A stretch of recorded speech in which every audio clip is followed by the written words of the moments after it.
세상의 모든 지식 언더스탠딩.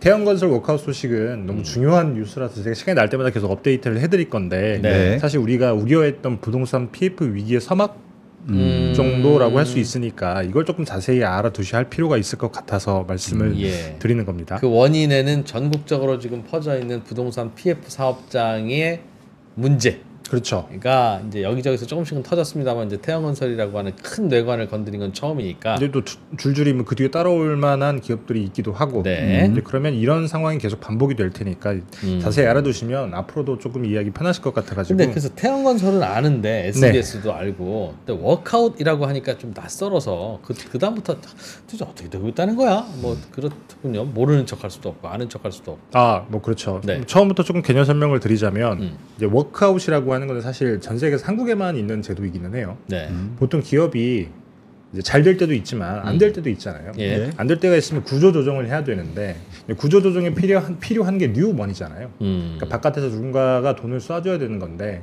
그 사람을 대상으로 약속을 하고 혹은 그게 안 되면 법원으로 가서 채권을 정리하는 절차를 거치거나. 그래서 보통은 전 세계적으로 봤을 때 글로벌 스탠다드는 채권은행과 그 구조조정을 하려고 하는 기업 간에 서로 이렇게 자율협약이라고 해서 사적 계약인 거죠. 네. 우리가 이런 식으로 구조조정을 할 건데 그러면 우리가 구조조정을 할 테니까 네가 우리한테 돈 좀 꿔줘. 이런 식으로 하는 방법이 하나가 있고 이제 그렇게도 안 되면 법원으로 가서 그냥 파산 절차를 밟으면서 채권을 정리하는 이 두 갈래의 길이 있는데 한국에만 유독 워크아웃이라고 하는 이런 제도가 있는 거예요. 이게 중간 단계쯤이라고 생각을 하시면 되는데 두 개의 장점을 섞기는 했는데 그렇다 보니까 단점이 있기도 하고 그러니까 자율협약이라고 하는 게 가장 큰 문제가 뭐냐면 그러니까 사적 계약인 경우에는 은행들이 많이 있을 거 아니에요. 예. 한 곳 은행에서만 돈을 꼬는 건 아니니까 그래서 사적으로 서로 간에 약속을 하다 보니까 어떤 은행은 그래 네가 구조조정 약속을 한 게 있으면 나 그 믿을 수 있으니까 이 정도 돈을 꿔줄게. 근데 다른 은행은 안 그럴 수도 있잖아요. 그렇죠. 돈을 네가 꿔주고 나는 그냥 채권을 회수할래. 근데 그러면 A은행이 돈을 꿔줄게 하더라도 네. B은행이 나는 못 믿어. 채권 회수할래. 뭐 안 그래도 담보도 있고. 맞습니다. 그러면 그 사람은 어차피 파산이잖아요. 이제 그렇게 되는 경우에 지지부진하게 예. 있다가 결국에 법정 관리로 갈 수 있다라고 하는 그런 문제가 생겼기 때문에 보통 해외에서는 잘 돌아가고 있기는 한데 아하, 네. 그래서 한국에서는 IMF 때 워크아웃이라고 하는 걸 만든 거예요. 그러니까 법 속으로 집어넣어버린 거죠. 아, 요건 법이니까 따라라. 맞습니다. 그래서 주로 이제 채권을 갖고 있는 은행들에게 하는 말이겠네요. 맞습니다. 그래서 75%의 동의를 받으면 네. 나머지 25%의 의사가 어찌하든지 간에 니네는 채권 회수 못해. 아. 그리고 우리가 협의한 대로 채무 탕감은 이 정도 하고 쟤네들이 필요한 만큼의 얼마 정도의 돈을 각기 나눠서 대출을 해줘야 돼. 이런 식 합의를 하는 겁니다. 75%가 그렇다고 하면 25%는 돈 빌려준 차용증 분명히 들고 부들부들 떨고 있는데도 야, 돈을 더 내야 된대. 그럼 야씨 더 내야 되고. 맞습니다. 못 그래서 받고. 그렇죠. 그래서 이게 사실 한국에만 법으로 있기는 한데 법리적으로 봤을 때도 문제가 있어 보이잖아요. 그렇긴 해요. 그래서 예. 계속 한시적으로 3년씩 해서 계속 한시적으로 일몰을 시켰다가 다시 만들고 일몰을 시켰다가 다시 만들고 일몰을 연장하고 이런 식으로 계속 한시적으로 만들어왔던 거고 지금도 그렇게 한시적으로 가고 있는 거죠.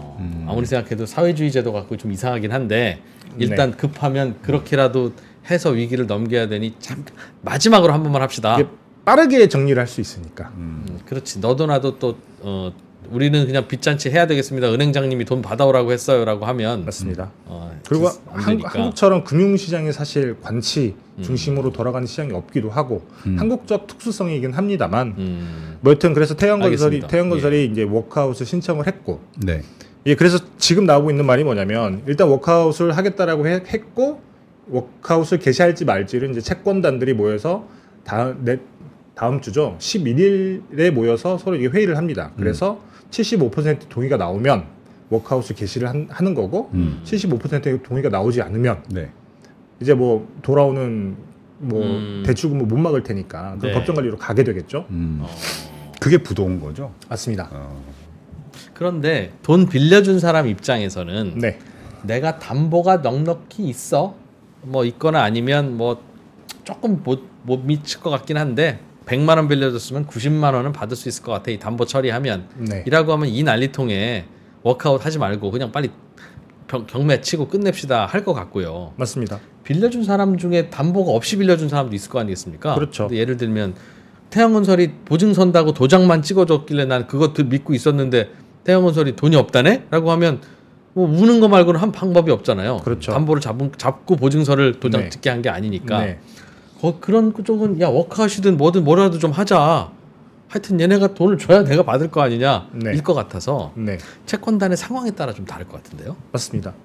아. 그래서 채권단의 그 구성이 어떻게 되느냐. 예, 그래서 예. 채권단의 숫자도 굉장히 중요하고 채권단마다 채권단에도 뭐 예를 들면 금융기관이 다 똑같은 금융기관은 아니잖아요. 네. 은행이 있을 수도 있고 그다음에 뭐 다른 뭐 저축은행 같은 이금융권. 것들이 있을 수도 있고 제2금융권이 들어가 있을 수도 있고 그다음에 건설사 같은 경우에는 PF를 해준 그래서 태양건설이 지급 보증이라든지 다른 어떤 방식 뭐 책임준공이라든지 이런 식으로 그러니까요. 예. 신용 보강을 해준 그 채권을 들고 있는 그 보증 채권자들도 있고. 그러니까요. 오빠 믿어잖아요. 태양건설이 맞습니다. 보증서 뒀다는 건 야 담보는 더 그런 거 그냥 내가 난 못 믿어라고 한 그거라서 네.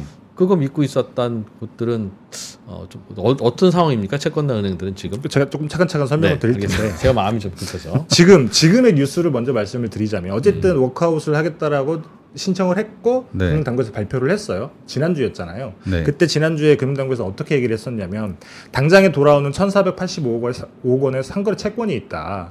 이거는 태양건설이 갚아줄 것으로 우리가 기대를 한다. 예상을 한다.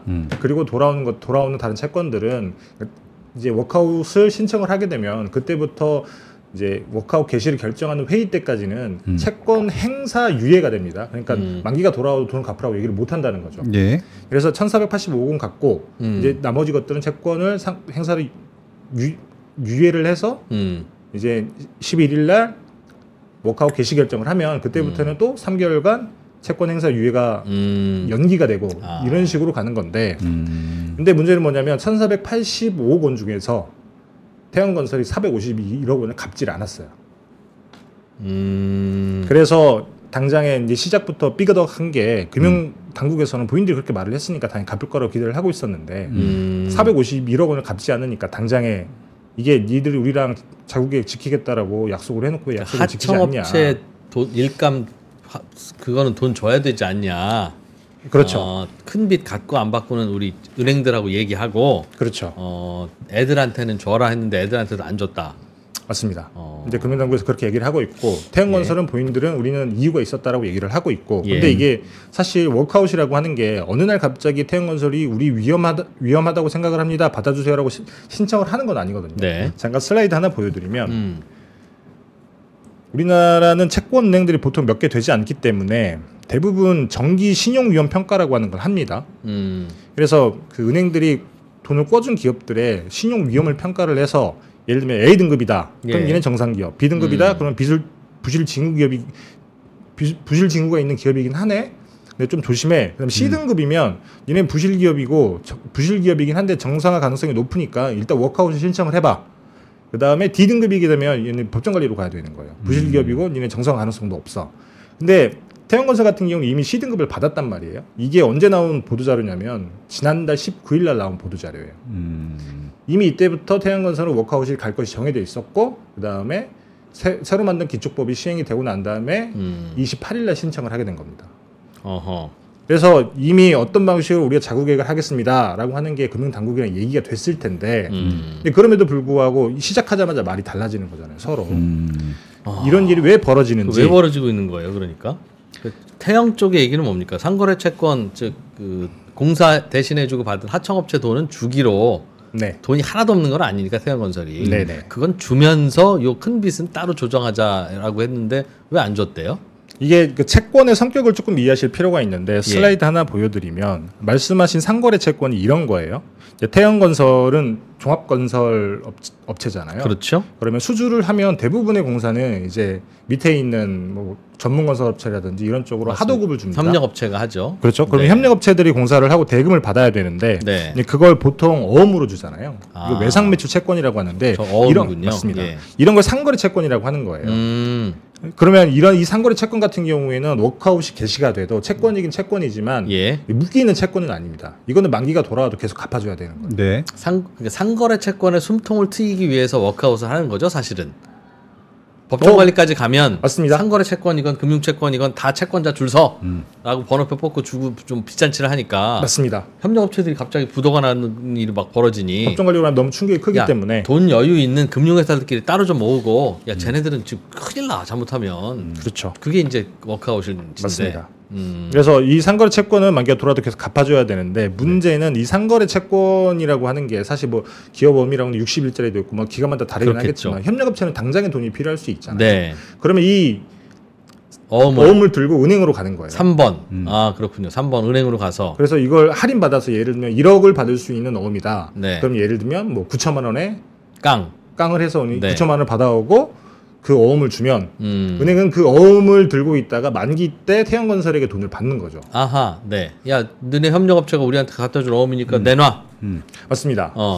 근데 문제는 뭐냐면 이때 채권의 성격이 바뀌는 거예요. 상거래 말이야? 채권은 네. 말 그대로 채권자가 협력업체입니다. 그냥 일반 기업. 그렇죠, 그렇죠. 예. 근데 이제 아, 그 어음을 은행이 가져갔잖아요. 은행이 받으러 오니까 야, 너네가 무슨 상거래 채권이야 그러는군요. 그렇죠. 그때 금융채권으로 바뀌는 건데 네. 아, 문제는 뭐냐면 이렇게 외담대 외상매출 담보 채권 외상매출 채권 담보대출을 받게 되면 네. 그 채권은 금융채권으로 성격이 바뀌면서 워크아웃을 신청하게 되는 경우에 채권 행사 유예가 되는 이게 묶이는 채권이 돼버리는 거예요.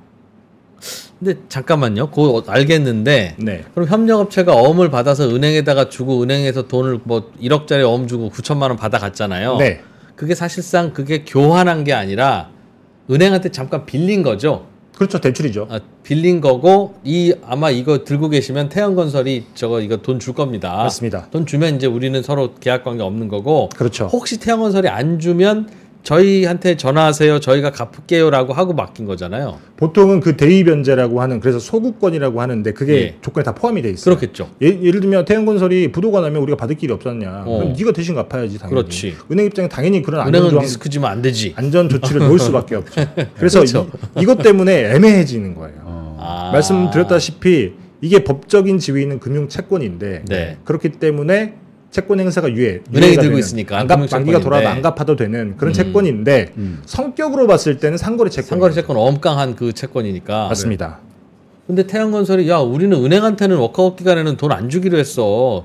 오로지 하청업체한테만 주기로 했는데 니네는 은행이잖아. 라고 하는 거고. 맞습니다. 은행들은 야 이거 상거래 하청업체들이 우리한테 와서 깡하고 한 그거야. 사실상 우리는 하청업체랑 마찬가지야. 이건 줘야지. 그렇죠. 라는 얘기인데 그렇죠. 만약 이걸 태형이 안 주면 은행들은 야 저 하청업체시죠? 지금 난리 났어요. 빨리 돈 갖고 오세요. 1억 갖고 오세요. 빨리. 실제로 그런 얘기를 은행들이 하려고 한다라는 보도가 나오고 난 그래야 다음에 되겠죠.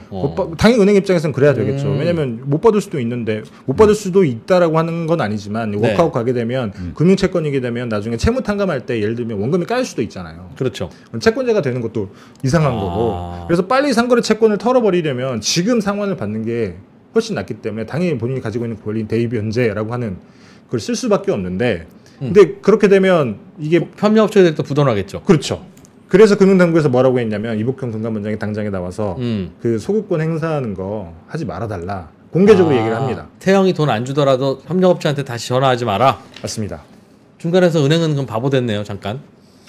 그렇죠. 은행 입장에서는 그 은행 입장도 바보가 된 거지만 반대편에 있는 은행 입장도 조금 바보가 되는 게 설명을 들어보시면 아실 텐데 태형 입장에서는 당연히 갚을 수가 없는 거예요. 네. 왜냐하면 이 똑같은 금융채권인데 다른 애들은 못 준다고 하고 얘만 준다고 할 수가 없잖아요. 그렇지.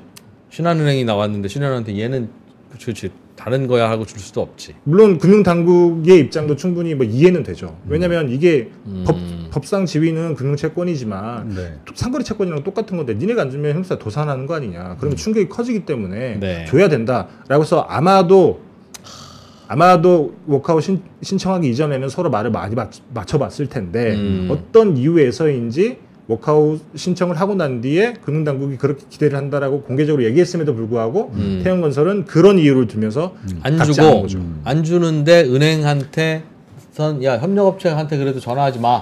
니네는 돈이 있고 협력업체는 돈이 없잖아라고 했다면 네. 당장 내일부터는 태형한테 받은 어음을 은행에 들고 가서 깡이든 대출이든 하려고 하는 업체한테는 맞습니다. 아무도 돈 안 빌려주겠습니다. 그게 문제죠. 그래서 남아있는 외상 매출 채권 담보 대출이 한 2,500억쯤 된대요.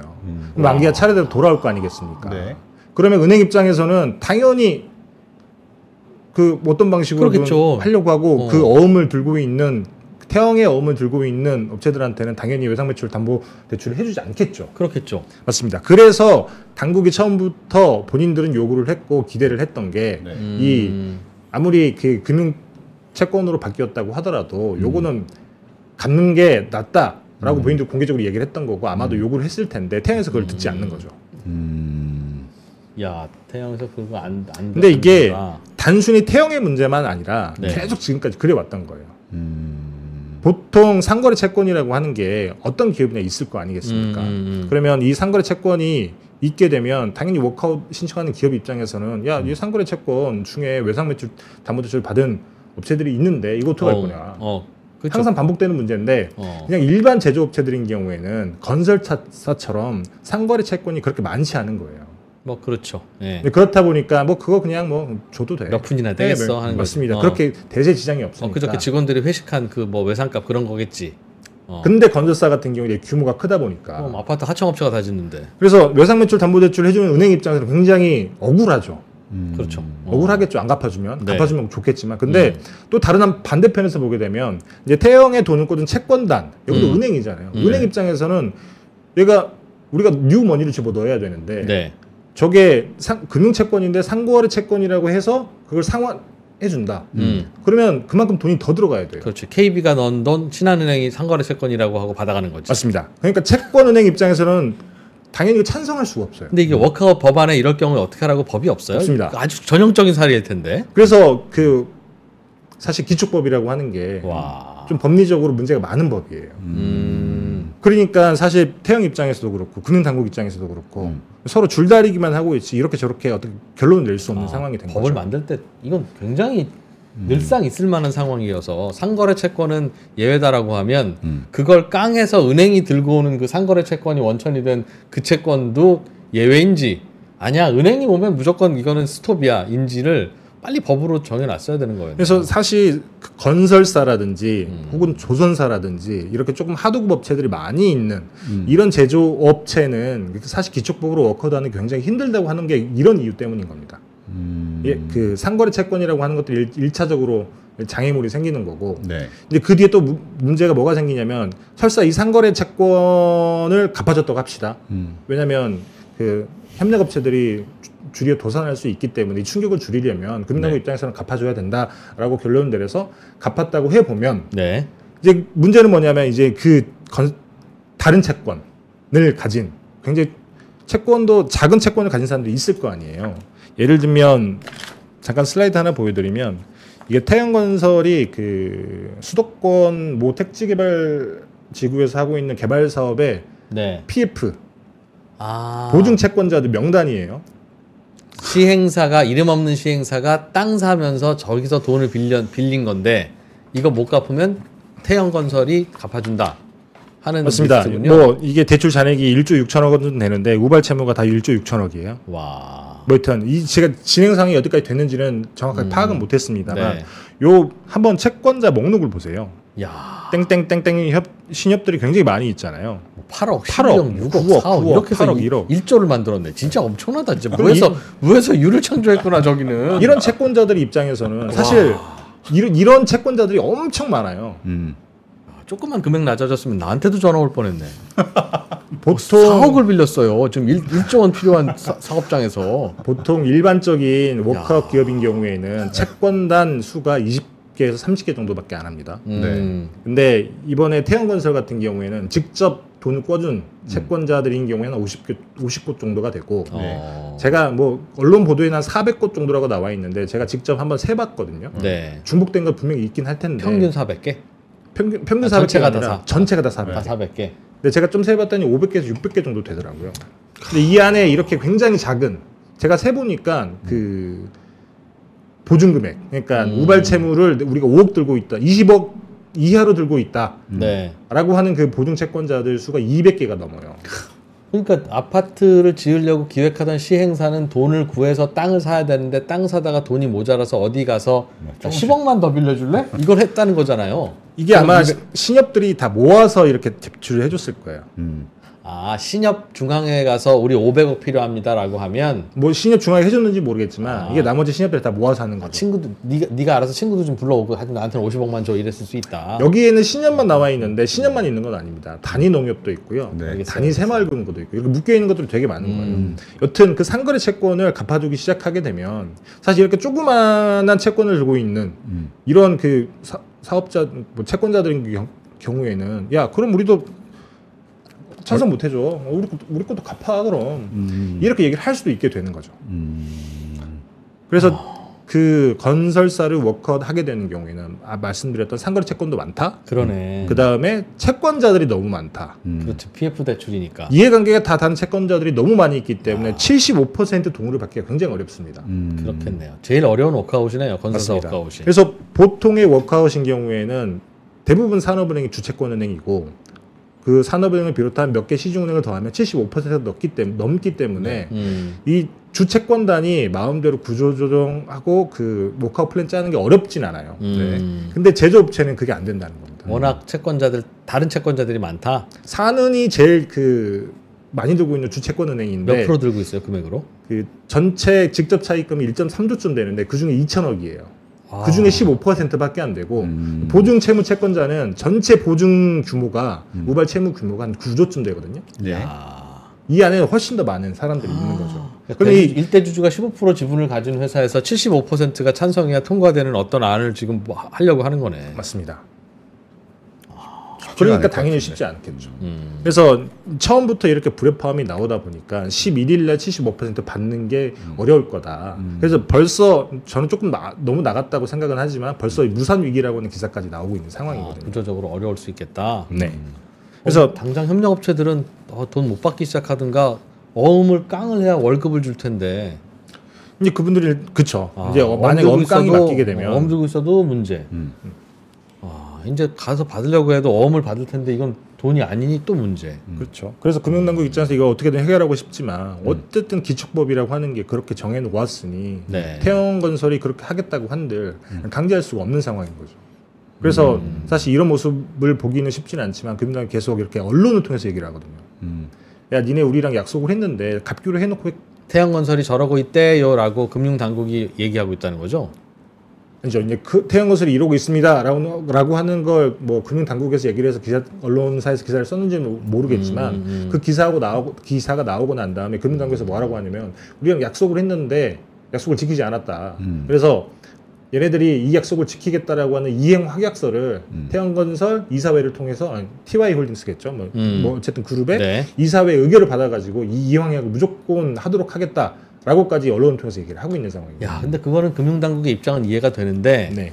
태영건설과 TY홀딩스는 서로 다른 법인이고 주주도 다 다르잖아요. 그렇죠. 근데 우리가 그동안 하지 말라고 한 게 얘가 문제가 됐다고 해서 그룹의 다른 계열사를 동원해서 뭘 하지 말라는 거 아니었습니까? 근데 그거 하겠다는 거는 또 말이 안 되지 않아요? 뭐 이행 확약서의 주체가 누군지는 모르겠어요. 주체까지 나오지는 않았는데. 야, 이거 골치 아파지네 진짜. 그래서 사실 한 IMF 이후에 한 20년간 그 워크아웃을 했던 제 취재원이 있어서 제가 전에서 뭐 물어봤어요. 그래서 그분 말씀은 뭐냐면 사실 건설사는 워크아웃 하는 게 거의 미션 임파서블이다. 네. 굉장히 어렵다. 사실 생각을 해보시면 그러네요, 구조적으로. 한 10년 전에 그때도 PF 사태가 터지고 글로벌 금융이 오고 난 다음에 PF 사태가 터지고 이러면서 그때 건설사들이 100위 안에 있는 건설사들 중에 한 절반 정도가 망가졌거든요. 그중에 살아남은 기업이 별로 없습니다. 기억하실지 모르겠지만 풍림산업이라고 하는 기업이 있었어요. 네. 지금도 있긴 있습니다. 아이원. 그렇죠. 풍림아이원. 네. 그때 도급순위가 19위였거든요. 워크아웃 갔다가 결국엔 제대로 살아나지 못하고 지금 98위예요. 그러니까 이런 층층이 쌓여 있는 그런 그 구조적인 문제를 해결하는 것도 어렵지만 설사 워크아웃을 시작을 했다고 하더라도 수주산업 같은 경우에는 또 PF 보증을 해야 되잖아요. 그래서 우리가 뭐 아파트 공소공사를 맡으려면 여기 뭐 지급 보증을 하든 책임증후 확약을 하든 어떤 방식으로 신용보각을 해줘야 이걸 따올 수 있는 건데 이거를 사실 워크아웃 기업이기 때문에 할 수도 없고 받아주지도 않겠죠. 한다고 믿어주지도 그렇겠죠. 오빠 믿지 하면 이제 못 믿지. 맞습니다. 그러니까 저절로 쪼그라드는 거군요. 맞습니다. 이런 일을 당한 건설회사는. 그렇죠. 사실 그래서 그분 말씀은 사실 건설사는 워크아웃을 살리는 게 거의 미션 임파서블이다. 그럼 만약 시작부터 마지막까지. 안 된다 하면 법정 관리로 들어가서 태양건설 이 보증선 것 때문에 믿고 있는 채권자들 다 모아하고 그래도 땅은 사놨을 거니까 아파트 분양은 못했어도. 네네. 근데 그 땅을 하나하나 이제 경매를 하든 팔든 해가지고 마운든 돈으로 이렇게 빚잔치를 하게 된다.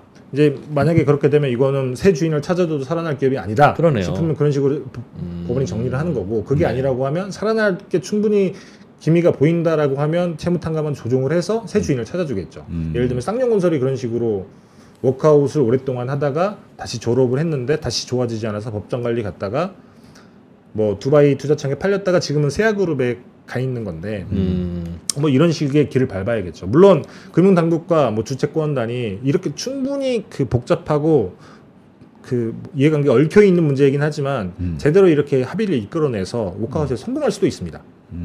성공할 수도 있는데 구조적으로 이런 문제가 있다라고 하는 거는 알겠습니다. 알아둬야 하지 않을까. 그게 지금 당장 시작부터 벌어지고 있는 일이다라고 하는 겁니다. 워크아웃에 성공한다는 건 합의를 본다는 거죠. 75%가 동의해서 오케이. 그럼 우리는 일단 3개월 동안 빚 안 받고 한번 기다려 보겠습니다.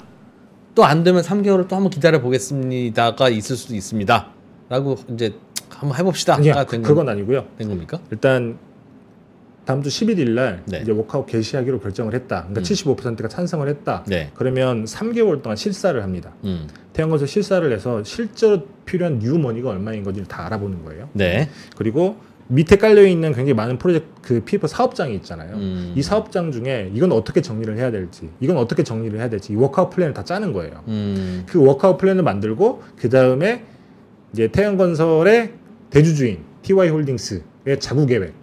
우리 니네가 뉴머니를 이만큼 넣어주면 우리가 이만큼의 자구 노력을 하겠다라고 하는 이 자구 계획까지 다 합해서 워크아웃 플랜이라고 하는 걸 만들면 그 3개월 후에 이제 또 회의를 열어서 야, 이 워크아웃 플랜을 보고 채권단이 야, 이 정도면 할만하네라고 땅땅땅 또 찬성을 해줘야 이제 그때부터 워크아웃 시작이 되는 거예요. 근데 그게 안 되면 이제 찬성을 안 하게 되면 법정관리 가야 되겠죠. 딱 1개월 정도 미룰 수 있습니다. 근데 법정 관리를 안 가고 찬성을 해도 결국은 보증서 쓴 건 수조 원이라고 알려져 있고 그 수조 원을 어디서든 조달을 해 와야 가능할 거잖아요. 정확하게 수조 원이 필요한 건 아닌 건데 아니에요? 그러니까 전체 그러니까 우발 채무의 전체 합의 구조 원이다라는 거고 일단 태양건설 쪽에서는 우리가 우발 채무 는 한 3.6조 원 정도가 되는데 그 중에서도 뭐 이것저것 다 빼면 2.5조 정도밖에 안 된다. 위험한 거는 이렇게 주장을 하고 있고요. 또 한국기업평가에서는 이렇게 보고서를 낸 적도 있어요. 네. 지난달에 내놓은 건데 물론 11월 말 기준이라 조금 다를 수 있긴 하지만 여기 보시면 그 PF 우발 채무가 본인들이 계산한 바로는 한 2.9조 정도 된다는 거잖아요. 전체. 이 중에서 우발 채무라는 게 정확히 뭐예요? 채무와 우발 채무가 어떻게 달라요? 일단 뭐 신용 보관하는 방법이 여러 방법이 있거든요. 건설사가. 그러니까 뭐 책임 준공을 하는 경우도 있고, 그 다음에 뭐 지급 보증, 그 다음에 나중에 우리가 뭐 부대 비용을 제공한다. 하여간 태형이 뭐 돈 들여서 해야 될 일. 그렇죠. 4가지 정도가 있는데 이것마다 우발 채무가 달라집니다. 예를 들면 대출 잔액이 얼마다. 이 중에 뭐 책임 준공이다. 그러면 몇 퍼센트가 우리의 우발 채무. 대출 잔액이 100억이다. 그러면 이 중에 얼마가 우리의 우발 채무. 여기 보시면 이 대출 잔액이 있잖아요. 예. 옆에 있는 게 우발 채무예요. 3,592억 원 이 대출의 차주는 시행사고 네. 시행사가 이만큼 돈을 빌렸다는 거잖아요. 근데 시행사가 못 갚으면 그렇죠. 태형이 갚아야 될 게 3,592억 3,592억 당연하죠. 금액 같은 금액이겠죠. 같은 금액인 건 아니에요. 그러니까 신용 보강 방식에 따라서 이 우발 채무 금액이 달라진다는 거예요. 아, 보증서인데 우리가 반만 보증 쓸게 이것도 그렇죠. 있었다는 거예요? 맞습니다. 아, 그렇기도 해요. 그렇기도 합니다. 그래서 이 우발 채무 알겠습니다. 금액이 달라지는 건데 실제로 전체 PF 대출 잔액은 전체 하고 있는 태양건설이 가지고 있는 사업장들의 PF 대출 잔액은 한 22조쯤 돼요. 네. 그 중에 우발 채무 다 더한 단순 합의 9조쯤 되고 네. 이 중에 태양건설의 생각이 한국 기업 평가에서 생각하는 본인들이 생각하는 PF 우발 채무 이제 갚아도 되는 것들 이제 갚을 필요가 없는 것들 그러니까 숫자로만 잡히고 네. 예를 들면 이미 거의 다 분양이 다 됐는데, 그러면 그렇죠. 그런 것들 다 빼고 예. 이제 그렇게 보니까 한 2.9조쯤 되는데 이 중에 위험한 거는 1조쯤 된다. 예. 그래서 사실 저거는 아무리 봐도 저건 돈 안 되고 그냥 날린 돈이라고 생각해야 돼. 그렇죠. 시행사가. 그래서 차환을 해야 되는. 네. 그래서 이게 만기가 돌아오면 계속 차환을 해서 갚거나 혹은 뉴머니가 들어와서 갚아줘야 된다라는 돈이 한국 기업 평가가 생각하기에는 1조 정도쯤 된다. 그럼 결국은 태영이 1조를 어디서 벌어 와야 되는 거네요. 결국 그래서 요약하면. 만들어 와야 되죠. 네. 그래서 이제 채권단이랑 자구 계획을 제대로 이렇게 합의가 되면 채권단에서 넣어주는 뉴머니가 있을 테고, 네. 그 다음에 뭐 예를 들면 TY 홀딩스나 혹은 대주주 오너일가죠. 오너일가. 네. 오너일가가 사대 출연하는 거 이런 것들이 들어올 테고.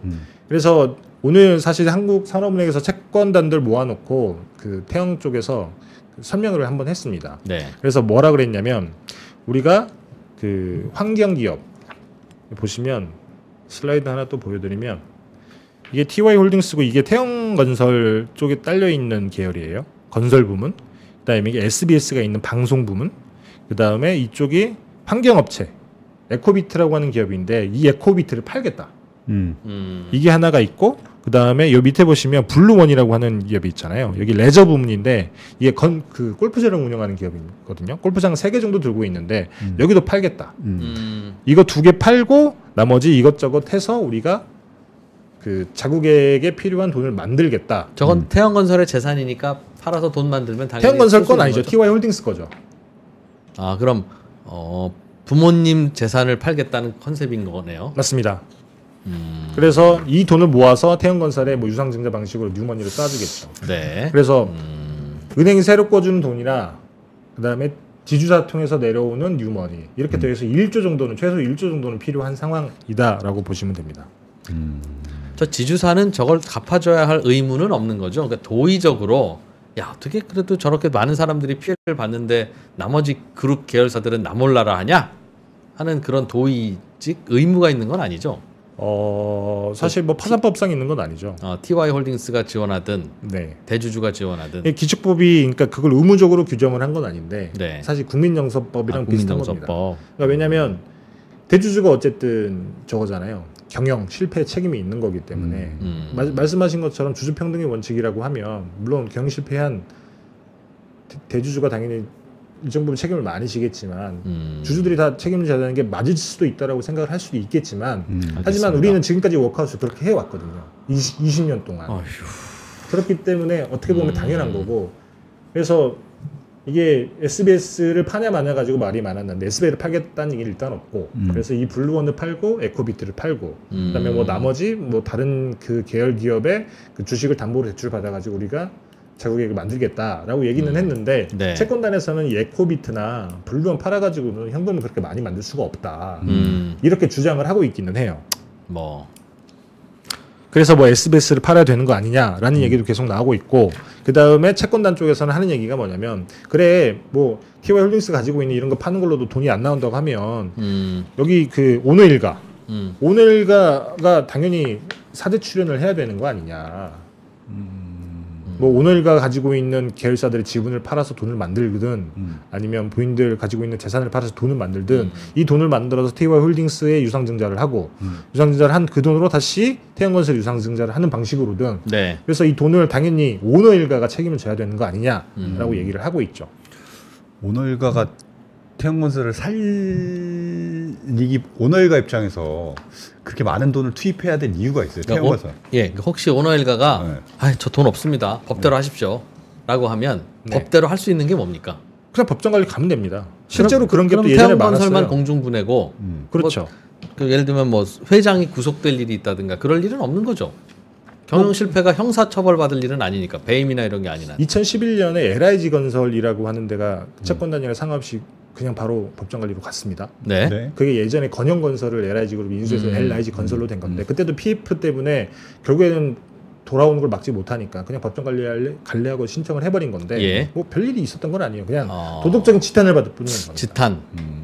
그리고 지탄은 각자 사람에 따라서는 그게 얼마짜리라고 판단할 수 있는 거고. 최소 5,000원짜리. 그것도 하고 원래는 옛날 뭐 우리 정부가 그냥 뭐야? 뭐 남산으로 불러? 뭐 이럴 때는 그냥 하라면 하는 거였지만 지금은 금융당국도 태영이 말을 안 듣는데요? 라는 식의 발언을 할 정도면 이미 아웃 오브 컨트롤이라는 뜻인데 그렇죠? 이게 아마 줄다리기일 수밖에 없는 게 말씀드렸다시피 사실 워크아웃 기업을 워크아웃을 신청한 기업을 가지고 있는 그룹 입장에서는 얘를 지우는 게 좋긴 하지만 그럴 수 없는 상황들이 많이 있을 수 있잖아요. 예를 들면 태원 같은 경우에는 만약에 우리 그냥 워크아웃 안 하고 그냥 법정 관리 갈래. 우리 금융당에서 원하는 거 별로 들어오고 싶지 않아. 그렇게 생각을 한다고 해서 강연을 했다 칩시다. 네. 그러면 SBS는 예. 방송사업자잖아요. 예. 아, 방송사업자 허가권을 정부가 쥐고 있으니 이제 그럴 수 있을 거라고 저희가 추측을 할 수 있는 거기서 거죠. 괘씸죄는 그건 정부가 할 수 있는 것이다. 그러면 그게 갱신이 안 된다라고 하면 이런 문제가 생길 수도 있는 거고. 근데 그것도 그냥 밉다고 갱신을 안 시키면 그건 또 안 되는 건데. 나중에 다 소송 아닙니까? 다른 이유가 있으면 이거와 무관하게 뭐 당연히 규제를 해야 되는 것이고. 그래서 어떻게 보면 이제 사업하는 사람 입장에서 아주 냉정한 시각으로 보게 되면 TY홀딩스 밑에서 제일 잘 나가는 데가 에코비트예요. 네. 근데 이걸 팔아가지고 제일 사실 어떻게 보면 못난이라고 할 수 있잖아요. 자, 알짜를 팔아서 천덕꾸러기를 살리는 거네요. 뭐 기업의 모태라고 할 수 있긴 하지만 사실 요즘 건설 사업이 돈을 버는 것도 아니고 사실 업황에 따라서 너무 심하기도 하고. 알겠습니다. 자, 언더스탠딩의 김상훈 기자의 멋진 브리핑에 네. 의미 없는 2%의 사족이었습니다. 예. 고맙습니다. 네, 감사합니다.